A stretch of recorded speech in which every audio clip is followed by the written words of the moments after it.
Hello friends, কেমন আছেন সবাই? আপনাদের সামনে নতুন একটি ভিডিও নিয়ে আসলাম। আমি প্রায় লক্ষ্য করেছি যে আসলে আমরা যারা ক্যাফেতে কাজ করি, যারা কিনা বারিস্তা, যারা কিনা ট্রেনিং নিচ্ছি, বা যারা কিনা কারো আন্ডারে অনেকদিন ধরে কাজ শিখতেছি, অথবা যারা কিনা নতুন, তো কাজ করার ক্ষেত্রে আমরা আসলে অনেক সময় অনেকগুলো ভুল করে থাকি। সেই ভুলগুলো যাতে আমরা না করি, বিশেষ করে এসপ্রেসো এক্সট্রাকশনের ক্ষেত্রে আমরা কিছু মেইন কিছু ভুল করি, সেই ভুলগুলো যাতে আমরা না করি, সেই জন্য আসলে আজকে আমাদের ভিডিও। সো আজকে আসলে আমি আপনাদের যে ভুলগুলো নিয়ে আলোচনা করব, একটা এসপ্রেসো এক্সট্রাকশনের সময় আমরা কয়েকটা ধাপে আমরা পার করি। প্রথমত আমরা বেস গ্রাউন্ড করি, সেখানে আমরা ট্যাম্পিং করি। ট্যাম্পিংয়ের সময় দেখা যায় যে আমরা যে অ্যাঙ্গেল আছে, পর্যাপ্ত যে অ্যাঙ্গেল আছে 90 ডিগ্রি অ্যাঙ্গেল, সেই অ্যাঙ্গেলটা আমি যদি এদিক থেকে দেখাই, সেই অ্যাঙ্গেলটা আমরা প্রপারলি করতে পারি না। এবং আমরা যে ট্যাম্পিংটা যে হোল্ড করব, আমরা যে ট্যাম্পিং হোল্ড করব সেটা 3 ফিঙ্গারে করব নাকি বাইক স্টাইলে করব, এটা কিন্তু প্রত্যেকের কমফোর্ট অনুযায়ী।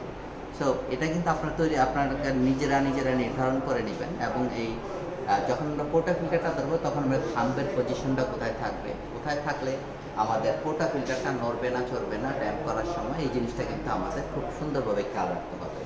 সো এটা থাকলে ট্যাম্পিংয়ের সময় যে সতর্কতাগুলো অবলম্বন করতে হবে সেটা আমরা অবশ্যই করবো। নাম্বার 2 হলে যে আমরা অনেকে করি কি, আমাদের অনভ্যাসবশত আমরা কি করি, আমরা যে ইনসার্ট এবং এক্সট্রাক্ট করবো সেই সময়টা আমাদের সঠিকভাবে আমরা আমরা প্লেসমেন্ট করতে পারি না। যে দেখেন, এই যে দেখেন, এটা আমি প্লেসমেন্ট করেছি, এটা রংভাবে প্লেসমেন্ট করেছি, যার কারণে আমি যখন এসপ্রেসো নামাবো তখন কিন্তু এটা বাইরের দিকে চলে আসবে।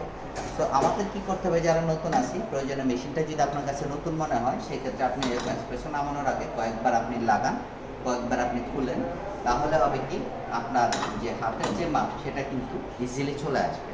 সো এটা একটা ইম্পর্ট্যান্ট বিষয়। এটা যদি আপনার অভ্যস্ততা না থাকে, এই সময় আমরা একটা ভুল করে থাকি। নাম্বার 2, আমি যখন এসপ্রেসোর মধ্যে নামানোর আগে আমাদের কি করতে হবে, রিন্স করতে হবে। এই রিন্স করাটা কিন্তু অনেক বেশি ইম্পর্টেন্ট। এটার এই ইম্পর্টেন্ট আমি যদি বলি, রিন্স করার 3-4টা ইম্পর্টেন্স আছে। নাম্বার 1, এটা যে আপনি যখন অনেকক্ষণ ধরে কোনো কফি বানাবেন না, তখন আপনার কফির গ্রুপটা ঠান্ডা থাকবে। ঠান্ডা থাকার কারণে কফির মধ্যে যে শট আছে, সেই শট বা এসপ্রেসো এটাও কিন্তু অনেকটা ঠান্ডা হবে।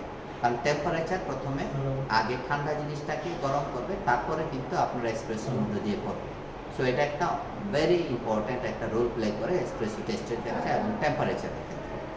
সো আশা করি এই জিনিসগুলো যদি আমরা একটু দেখি, নিজেরা যদি একটু কেয়ারফুলি যদি এসপ্রেসো এক্সট্রাকশন করি, তাহলে আমাদের এসপ্রেসো আগের চেয়ে অনেক বেটার আসবে। আমার এই ভিডিওটা যারা নতুন তাদের জন্য, আর যারা এক্সপার্ট তারা এড়িয়ে যাবেন। তারপরে যদি শেখার কিছু থাকে, ধন্যবাদ, তারাও নিতে পারেন। Thank you.